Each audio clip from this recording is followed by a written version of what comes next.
pépiniériste de la région de Matam, de l'Agence sénégalaise de la reforestation et de la Grande Muraille Verte. Par ailleurs, directeur technique du projet Thilogne Ville Verte. Le projet Thilogne Ville Verte est un projet d'initiative communautaire initié à Thilogne en 2016. Nous sommes à notre 6e année. C'est un projet de la commune de Thilogne en partenariat avec TAD. Et depuis 3 ans maintenant, l'Agence sénégalaise de la reforestation et de la Grande Muraille Verte nous accompagne dans notre projet. Quel a été l'apport D'abord, ils ont trouvé une pépinière sur place, mais ils nous ont accompagnés en sorte que la pépinière puisse avoir, à travers l'augmentation de la production de la pépinière, et nous ont accompagnés également dans le sens à amener de nouvelles espèces. Et aujourd'hui, grâce à l'encadrement des techniciens qui sont sur place, nous avons mis l'accent sur l'éducation environnementale également.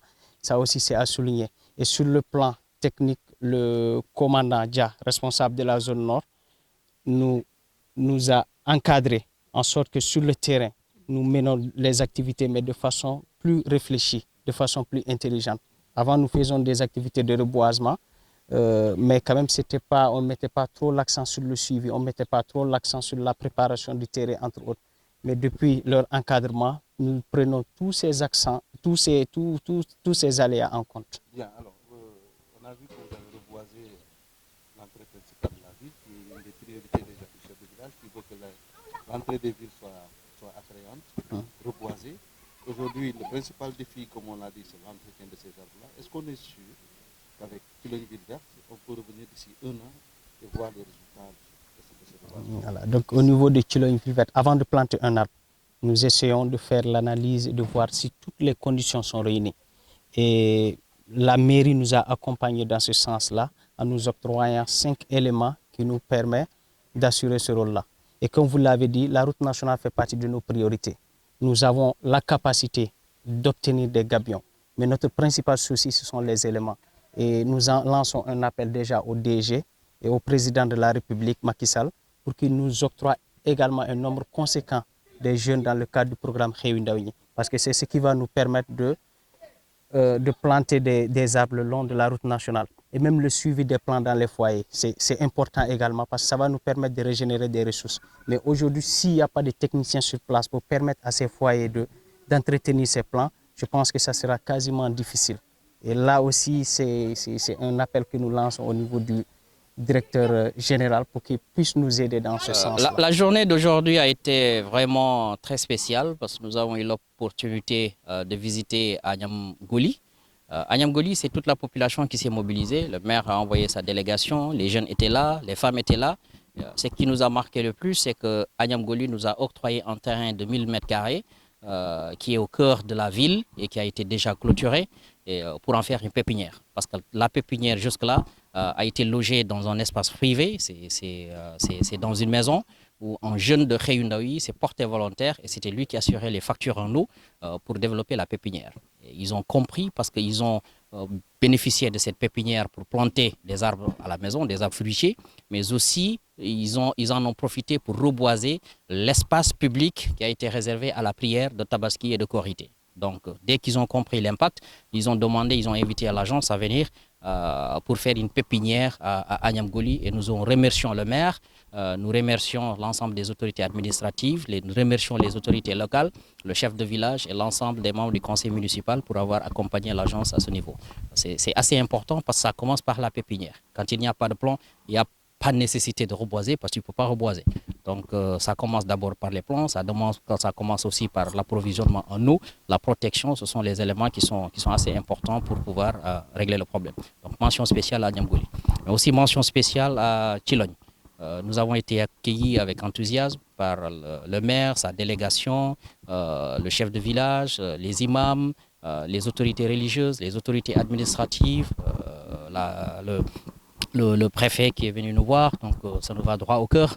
Et nous remercions aussi les amis comme Aliou Ngaïdo et les jeunes de Thilogne surtout, et les immigrés qui ont contribué à faire de Thilogne aujourd'hui ce qu'elle est. c'est une ville qui est agréable à voir, à visiter, parce que quand on est entré dans les maisons, nous avons constaté déjà que 99% des maisons avaient déjà des arbres à l'intérieur. Donc ils ont entamé ce programme, donc ça veut dire qu'ils ont déjà commencé à travailler depuis longtemps. Donc nous sommes venus en appoint, nous sommes venus pour renforcer, nous sommes venus pour contribuer. Et aujourd'hui, nous avons fait le tour de l'ensemble des maisons de Chilogne sans exception et nous avons planté des arbres fruitiers.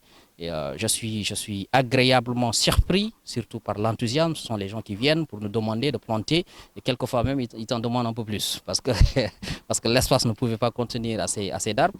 Donc ça veut dire qu'ils sont conscients de l'importance de ces arbres-là. La pépinière est en train de produire 20 000 plants. Nous avons de l'eau, nous avons la possibilité de la développer jusqu'à atteindre 100 000 plants. Donc l'agence va s'atteler à renforcer la ville de Chilogne dans ce domaine, avec un recrutement aussi du programme du Réundawi. Nous avons été sollicités par le maire, nous avons étudié le dossier, et je crois que nous avons la possibilité de les affecter quand même, des Réundawi qui vont venir travailler dans la pépinière, parce qu'il faudra qu'on développe cette pépinière pour 2 ou 3 objectifs principaux. Le principal objectif, c'est qu'il faut faire à Chilogne une ceinture verte, qui est assez importante. Donc là, les maisons, aujourd'hui, je peux dire que tout est bouclé, mais les rues aussi de Chilogne, il va devoir qu'on fasse des efforts, mais aussi, il faut faire une ceinture verte autour de la ville de Chilogne. Ça, c'est un aspect important, avec des arbres ombragés. Le deuxième aspect qu'on a constaté, c'est que la sortie de la ville de tous les côtés, vous avez des champs. Mais ces champs-là, ce qu'on a constaté, c'est la clôture de ces champs et c'est du bois mort. Donc les gens coupent des arbres épineux pour pouvoir faire de la clôture, et c'est une clôture éphémère qui ne dure pratiquement qu'1 an, 2 ans maximum. Donc si on continue à ce rythme-là, on va finir par épuiser les arbres qui sont aux alentours.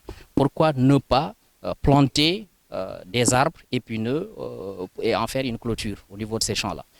Quelquefois, ils n'ont pas la possibilité parce qu'ils n'ont pas les ressources économiques pour le faire. Quelquefois, ils n'ont pas l'expérience pour pouvoir le faire. Mais c'est à nous, jeunes de Chilogne et l'agence, de les accompagner, et gratuitement, je dis bien gratuitement, à l'entame de l'hivernage, pour pouvoir planter ces arbres-là et les aider pour faire le suivi, pour que dans 2 ans, 3 ans, qu'ils n'aient plus l'alibi pour aller couper les arbres autour. Donc il va falloir qu'on travaille là-dessus. Je vous invite à travailler ensemble. On n'est pas en train de leur donner des choses pour leur donner ou parce que voilà, on doit leur donner des choses gratuites, mais on est en train de protéger notre environnement. La meilleure façon de protéger notre environnement aussi, c'est d'arrêter cette dépendance. S'ils sont capables d'avoir des clôtures vertes et ne plus couper des arbres pour le faire, ils ne le couperont pas. Donc c'est pourquoi il va falloir qu'on les aide. C'est un aspect qui est important. Le deuxième aspect qui est important, c'est qu'au niveau de ces champs-là, ils peuvent continuer leur culture céréalière, mais ils peuvent toujours continuer à avoir des arbres fruitiers.